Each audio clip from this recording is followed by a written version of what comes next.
Hey, what's up? We're gonna tell you about how we made her nose grow. Okay. Or more accurately, how he made her nose grow. Well, he did the most work on this of anybody. I'm just gonna go ahead and say that. When you flip the switch, it grows? So a battery pack here, and then the switch here. There was a sound effect covering that weird noise up. And see, So, yeah, listen to that. Now it shrinks. So you wouldn't be able to hear that on stage because they have this whoop sound. and it's a double throw switch so that it can go either way. Meant to be in Lily's pocket, but I Hey, think look, part of the reason it could be a nose picking device. Just flip the switch. Flip the switch. Let's actually show a clip of this thing working in the show. It's like she says a lie and then. Let's go over like the previous drafts. Grow it so you can see the. Okay, see what's in there. That's called a linear actuator. It's this machine that grows. We actually have a clip of that, the linear actuator working on its own.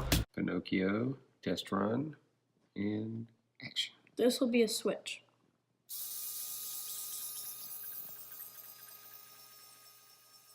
The linear actuator. Well, how big is this linear actuator, Dan?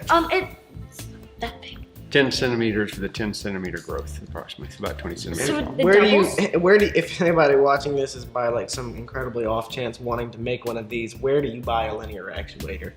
I got it at like a robot store. It's used in robotics. Ashley Armstrong is my friend from engineering school. It's a dude. Which is where I got the linear actuator idea from. I had to reach out for help because I was struggling with the first drafts. We had these toy telescopes at one point. He tried to stick a toy telescope on the end of the linear actuator. The noses never quite fit right. We went through about 16 noses making this thing. We are well known at Amazon headquarters as those weirdos who bought 4,000 Pinocchio noses. We bought enough noses for the entire cast of Shrek to play Pinocchio. So that's mostly Mom on the outfit with the bow tie and the suspenders and the shirt and the shorts and the hat with the feather. Oh, the feather actually broke in half at one point. Take the feather back together there. Oh, yeah, here's See, my it's a cross. whole That's why I have marionette strings. thing, and this stick connects to it. I've got an undershirt on, so it's actually some of Sam's belts. There's a piece of cardboard, and the rod is duct taped to the piece of cardboard. Gorilla tape. This is a giant piece of Gorilla cardboard. tape, excuse me. Which is gorilla taped to this, and so that gives it like a soft pad against her back. If you watch closely in this clip, she goes to bow with the gingerbread man, and as she bows, her hands come down hard, she's a and it gingerbread takes girl. to the gingerbread girl, and it takes the top of that thing completely off.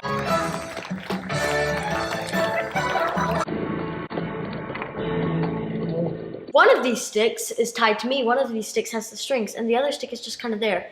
The stick that was just kind of there was on top. So when I bowed, I yanked this stick off, which unsettled what was beneath the other stick, and that sent the other stick flying. She did do a jump rope thing with it, like on the stage. She was jump rope. She was near well, to. this sucks, but She was about to kill someone. I was like, well, this Jump sucks, roping but with try to that be thing. funny. Maybe the little thing kills on purpose. So. That's hilarious. It was pretty. The problem awesome. is I can't jump rope. The way we fixed it back more securely than it was, if you'll bend over one more time, is we cut this big stick shorter so that she'd have more slack in her arms. And then that, or he did that You know, part, and that made the strings during this long play, enough. I discovered what is inside of a rope. This is going to be so fascinating, people. So glad you didn't destroy the rope. Okay, so we have this mic precariously standing there, and I'm holding it up with my foot a little bit. We're having trouble with my camera's threads, and we're gonna fix that on Thursday. Let's talk about your experience with Shrek. What was the best part of Shrek? Period. You're asking too many questions, brother.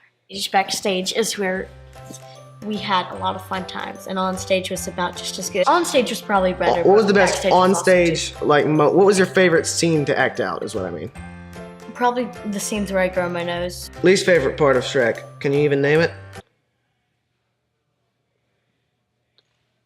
There was a scary part when we thought that Peyton, the dude who plays Shrek, we thought he was gonna quit.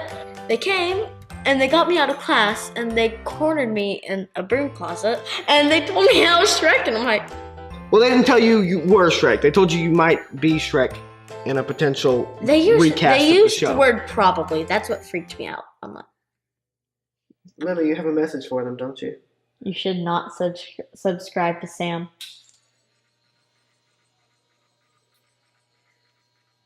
Keep waiting.